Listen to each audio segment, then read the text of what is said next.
통증으로 찾아오는 질환도 여러 가지가 있는 것 같은데 저희가 증상과 또 유형별로 한번 살펴보도록 할게요. 첫 번째는요, 바로 팔을 이렇게 위로 올릴 때 아프고 힘이 없어요. 힘이 없어. 어떤 질환일까요? 회전근개 파열. 이게 많이 방금 나오네. 실시간 질문에도 있었죠. 이거 어떤 질환일까요? 네, 회전근개 파열은 아마 어깨 수술 중에서 가장 많이 행해지고 있는 수술 중에 하나고 대표적인 회전근개 파열은 대표적인 어깨 질환입니다. 회전근개는 어깨 뼈를 이렇게 둘러싸고 있는 네 개로 이루어진 심줄과 근육입니다. 보통은 그 어깨를 잘 둘러싸고 있어서 어깨 관절 운동을 원활하게 하게 해주고 그다음에 어깨에 안정성을 주는 역할을 하는데요. 이제 나이가 드시면서 퇴행성 변화가 저 그림에 잘 표현이 됐는데 그 뼈에 저 팔을 움직이는 뼈에 붙는 부위에 이제 네네. 퇴행성 변화로 거기에 파열이 생기는 것을 저기가. 우리가 회전근개 파열이라고 합니다.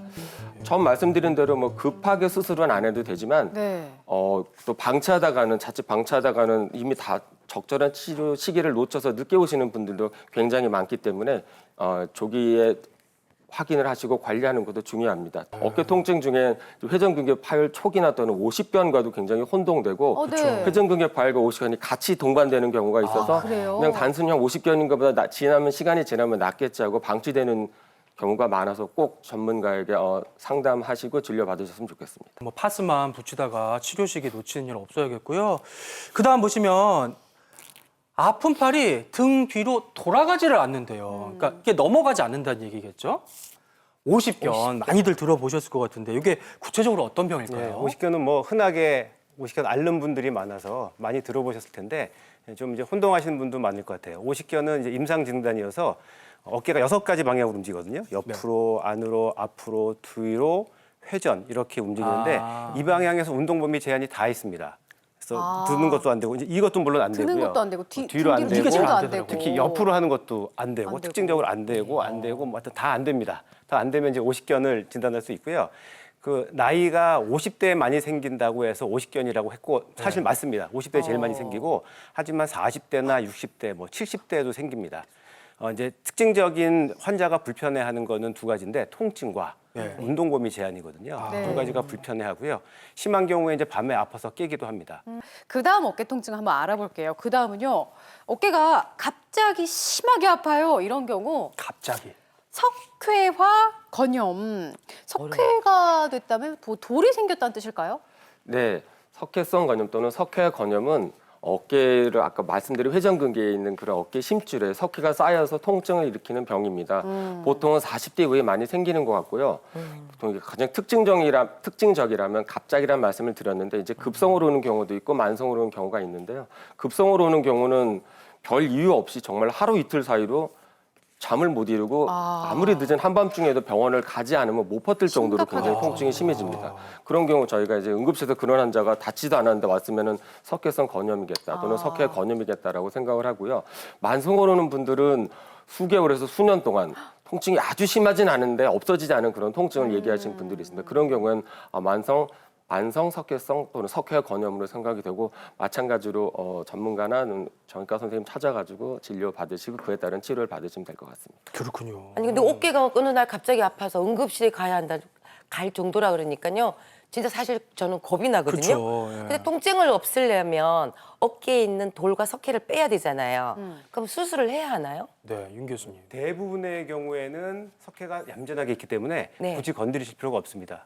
수술로 제거할 필요가 없고요. 네. 수술해야 되는 경우는 석회가 너무 커서 힘줄 안에 석회가 떡 들어 있어가지고 자꾸 움직일 때마다 그러니까 다른 뼈랑 부딪히면 통증 심하고 힘줄도 망가지기 때문에 그런 경우는 수술을 해야 됩니다. 석회의 일생을 보면 석회는 만들어졌다가 계속 유지하고 있다가 석회 일생. 이제 시간이 지나면 이제 석회가 녹습니다. 녹아요? 녹을 때 지금 말씀하신 것처럼 염증이 확 심해지거든요. 근데 대부분의 경우는 이 석회가 그냥 얌전하게 있기 때문에 네. 굳이 건드릴 필요 없습니다. 네, 어깨 통증의 원인 질환들 살펴보고 있고요. 다음은 저도 요즘 경험을 하는 건데 팔을 머리 위로 들어 올릴 때 아파요, 저도. 어깨 충돌 증후군. 이거는 뭘까요, 네, 어깨 충돌 증후군은 일반적으로 이제 충돌 증후군이 안 일어나면은 어깨 안에 그 처음 말씀드린 어깨 심줄, 회전근개는 어깨 안에서 운동할 때 부딪히는 일이 없습니다. 근데 여러 원인 등으로 심줄이 약해졌거나 아니면 날개뼈 위치가 변해서 팔을 이렇게 들 때 어깨를 이루고 있는 천정뼈에 그 심줄이 자꾸 부딪혀서 염증이나 통증을 일으키는 병을 우리가 어깨 충돌 증후군이라고 합니다. 처음에 대부분은 이제 초기에는 이게 이런지도 모르고 대부분 그냥 경미하고 그러니까는 그냥 방치하다가 맞아요. 나중에 이게 반복되고 심해져서 염증도 심해지고 운동 제한, 통증도 심해져서 병원을 찾게 되는 경우가 많은데 네. 모든 병이 그렇듯이 초기에 뭐 며칠 지나서 계속 반복되거나 계속 있다 생각이 되면 초기에 병원을 찾아서 전문가의 진료 도움을 받는 것이 가장 적절하다고 생각됩니다.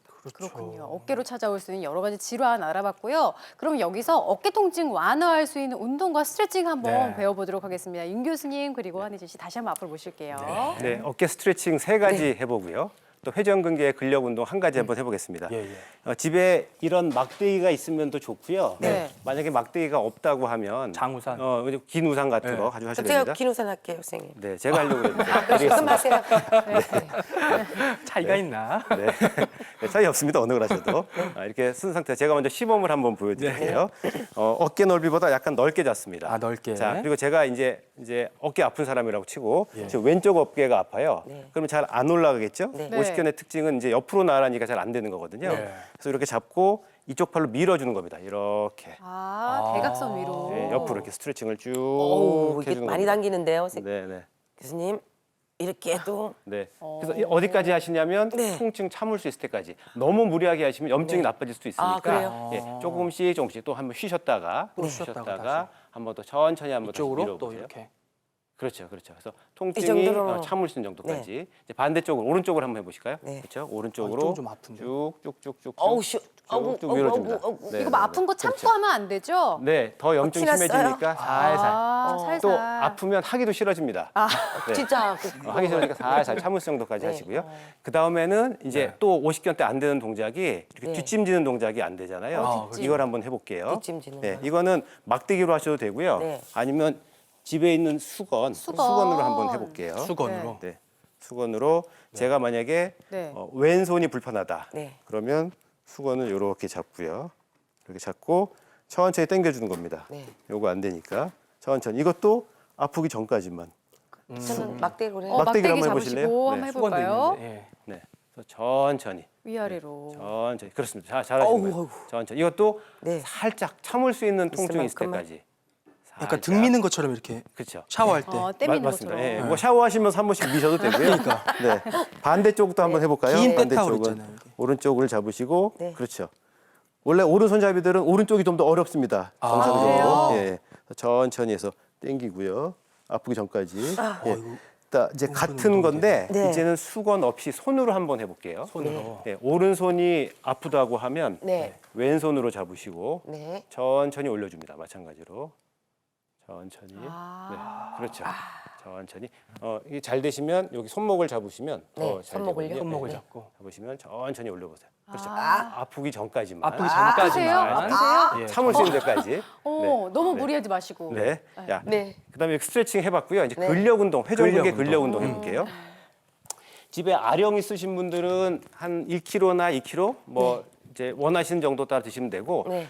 처음 하시는 분들 이렇게 생수 들고 하셔도 네. 됩니다. 네. 생수를 들고 이제 생수를 드는 거예요. 간단히 네. 얘기하면 생수를 드는 겁니다. 근데 이제 어떻게 드냐면 자 이렇게 잡은 상태에서 엄지가 이 상태에서 이렇게 잡은 상태에서 앞으로 45도 앞으로 이렇게 드는 겁니다. 이쪽 45도, 이쪽 45도 45도. 드는데 V 모양이 되게. 그렇죠. 이게 V자 위에서 볼 때 V자가 네, 되는 거죠. 이렇게. 이렇게 들고 네. 또 3초 동안 유지하고 천천히 버텼다가. 내리는데 올리다가 네.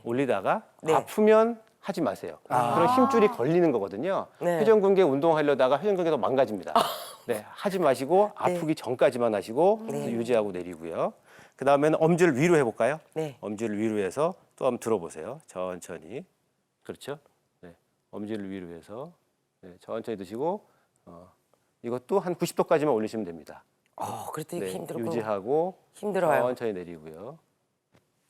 자, 요게 이제 그 다음 게 좀 어려운데요. 네. 네. 엄지를 아래로 이러면 이제 극상근, 제일 문제를 많이 일으키는 힘줄이 위로 딱 올라옵니다. 네. 요게 좀 아플 수 있어요. 그러니까 회전근 현상이 있으신 분들은 이 상태에서 똑같이 드는 겁니다. 천천히. 아픈데? 만약에 어깨가 걸린다고 하면 일찍 걸리는 분들은 벌써 여기서부터 걸릴 수도 있습니다. 아, 그래요? 예, 그럼 그거 아프기 전까지만. 여기까지만. 예, 굳이 여기까지만. 머리로 잘 안 하실 필요 올라가요, 없거든요. 이거는. 네, 그래서 아프기 전까지만요. 이 지금 정도. 통증은 없으시죠? 네, 그래서 네. 여기까지만 하시고 그다음에 3초 동안 한 상태에서 버티고. 천천히 내려주는 겁니다. 예. 네, 그다음에 이제 이거를 또 앞으로 또 옆으로 각 방향으로 다 해주고 뒤로도 하고요. 네, 이렇게 하면 회전근개가 이렇게 어깨를 잡아준 힘줄이니까 네. 이걸 골고루 다 운동할 수가 있습니다. 네. 아니 근데 뭐 아프신 분도 있겠지만 평상시 이걸 하면은 그런 병에 걸리지 않을 것 같은데 회전근개 이런데 이걸 근력 미리 운동을 예방을 미리 하면요. 하시면. 네. 그죠? 근데 그거보다는 자세가 더 중요하거든요. 아, 그래요? 네, 오히려 무리한 운동들, 어깨를 머리 위로 올리는 동작들 이런 동작 네. 하지 않는 게 더 좋습니다. 아, 그래요? 저는 방금 이거 할 때 어깨에서 뚜둑 소리 났거든요. 그거는 괜찮은 거예요? 아까 말씀드린 것처럼 네. 40대부터 소리 나는 게 정상인데요. 제가 올해 30대시라고 막 하면 40에 뭐 괜찮습니다. 예. 네. 전화 물어보세요. 감사합니다. 안 났어요. 예. 30대시니까. 숨기려고. 예, 여기까지 네, 잘 배우도록 배웠습니다. 하겠습니다. 자리로 그러니까 모실게요. 무리되지 않는 범위 내에서 점진적으로 가동 범위를 늘려 나가시기를 바라겠고요. 지금부터는 어깨 통증을 유발하는 의외의 질환들을 좀 소개해 드릴 텐데 보시면 아마 깜짝 놀라실 거예요. 첫 번째가 환자의 46%는 모르는 증상. 우리가 모를 수 있다는 거죠. 어깨 통증이 있는데 심근경색. 어깨와 심장이라니 이게 웬 상관이 있습니까? 예, 이게 바로 이제 연관통이라고 하는 건데요. 연관통. 그러니까 내부 장기에 어떤 문제가 생겼을 때 그 통증을 느끼는 부위, 감각신경이 좀 위치가 다르기 때문에 그러니까 어떻게 보면은 뻗친다고도 보실 수가 있고 전이 된다고 보실 수도 있겠습니다만은 공식적으로 이미 심장협회, 미국 심장협회 홈페이지에 들어가면 아예 나와 있습니다. 팔하고 어깨에 통증이 있을 때 심근경색을 의심해야 한다고 아예 나와 있을 정도인데 실제로 환자한테 물어보면 자기가 팔하고 어깨 아팠던 거를 심근경색과 연결하지 못하는 말씀하셨던 46%는 인지하지 못하는 그런 상황이 되는데요.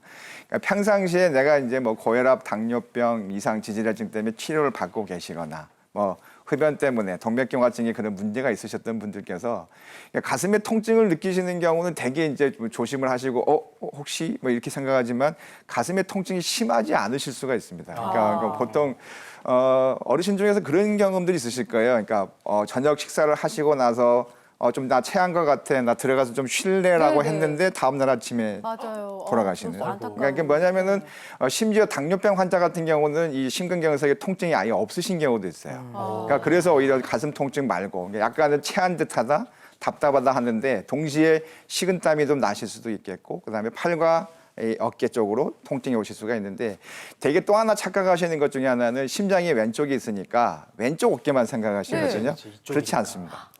오른쪽 어깨가 아프셔도 심장 때문에 아프실 수가 있습니다. 그거는 왜 그러냐면, 그러니까 식은땀은 제가 난다고 말씀드렸죠. 그러니까 그런 연관통과 봤을 때 이 그 그러니까 자율신경계 그 신경 경로와 관련이 되어 있는데 결국은 왼쪽만 아픈 게 아니라 오른쪽 어깨도 통증이 올 수 있다. 그러니까 가슴에 조금 뭐 답답함을 느끼면서 턱이나 어깨나 팔 쪽으로 뻗치는. 왼쪽이 아니라 오른쪽일 수도 있다. 이런 것들 좀 기억을 하셔서 평상시에 내가 그런 혈관 질환의 고위험군이신 분께서는 이런 경우에는 곧바로 응급실 가서 검사를 해보셔야 되는 그런 상황일 수도 있습니다. 네. 아 근데 어깨 통증이 심근경색의 그 전조 증상이라니까 진짜 저는 놀랬거든요. 네네. 근데 심근경색이라는 이 병은 시간을 다투는 병원이잖아요. 그렇죠. 맞아요. 그럼 내가 지금 심근경색인지 아닌지를 알 수 있는 뭐 특별한 방법이 알 수 있는 방법이 있나요? 일단 전조 증상이라고 보기보다는 동반 증상이라고 보시는 게 맞는 얘기겠고요. 앞에서 우리 선생님들이 말씀하셨지만 이제 어깨가 관절이 문제가 되고 힘줄이 문제가 되면 이게 가만히 쉬고 있으면 별로 아프질 않아요. 근데 움직일 때 아프고 그다음에 아파서 못 움직여서 이런 통증이 아니라 가만히 있는데도 있는데. 일단은 가만히 있는데도. 예, 가만히 있는데도 소화불량, 가슴 답답증, 뭐 식은땀 동시에 팔이 통증이 같이 온다 그러시면 그때는 반드시 혈관의 문제 때문에 문제가 생기진 않았는지 꼭 생각을 해보실 필요가 있겠습니다. 그렇군요. 심근경색 때문에 어깨 통증이 올 수가 있고요. 그 다음도 굉장히 의외의 질환과 연결이 되더라고요. 사망률 1위 암의 초기 증상일 수가 있다고 해요. 어떤 암일까요? 폐암 때문에 어깨가 아플 수 있다. 폐와 어깨도 참 연관 짓기가 힘든데요. 이것도 사실은 이제 폐가 워낙 넓은 공간을 차지하고 있어서 그러니까 어느 부위에 있냐에 따라서 좀 다르다고 볼 수 있겠습니다. 결국은 우리가 폐천부라고 그러죠. 그러니까 꼭대기 부위에 폐암이 생겼을 경우에 그로 인해서 어깨 통증이 느껴지거나 아니면 신경을 건드려서 팔 내축으로 새끼손가락으로 전이 듯한 그런 통증을 호소할 수 있기 때문에 과거에 좀 흡연을 좀 오랫동안 했다라든지 과거에 폐를 좀 질환으로 고생을 좀 많이 했는데 내가 전혀 통증이 느낄 만한 그런 일상적인 활동이 없었는데도 불구하고 자꾸 통증을 느낀다고 하시면은 관절의 문제가 아니라 혹시나 내부 장기의 문제가 있어서 그럴 수 있어서 꼭 한 번쯤 검토해 주시기 바랍니다. 네, 그리고 마지막도 참 많은 분들이 고생하시는 병인데요. 보면은 스마트한 현대인의 고질병, 그러니까 전자기기를 많이 쓰잖아요, 우리가. 목 디스크, 이것도 어깨 통증하고 그래도 좀 관련이 있어 보이네요, 교수님. 네, 맞습니다. 그 목 디스크는 많이 들어보셨겠지만 목과 목뼈 사이에 있는 그 디스크가 뒤로 돌출되면서 신경을 압박하는 병입니다.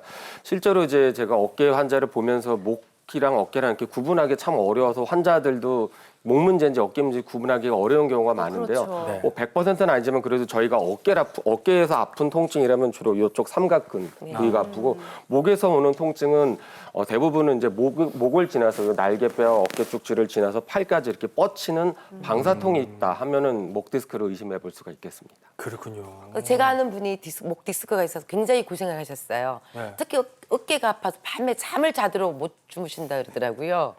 그런데 어떻게 하면 좀 잠을 편하게 잘 수 있을까요? 어깨가요. 예. 그 똑바로 누워 자는 자세가 목에는 제일 좋은 자세고요. 엎드려 자는 자세가 최악의 자세입니다. 그래요? 엎드려 자세. 네, 근데 그리고 베개나 매트리스가 너무 딱딱하면 목에나 등에 이제 부담을 줄 수 있기 때문에 디스크를 악화시킬 수 있어서 피해야 되고요. 또 너무 높은 베개라든가 너무 낮은 베개를 베게 되면 원래 경추가 정상적으로 C자 모양을 그리는데 이게 없어지기 때문에 좋지 않습니다.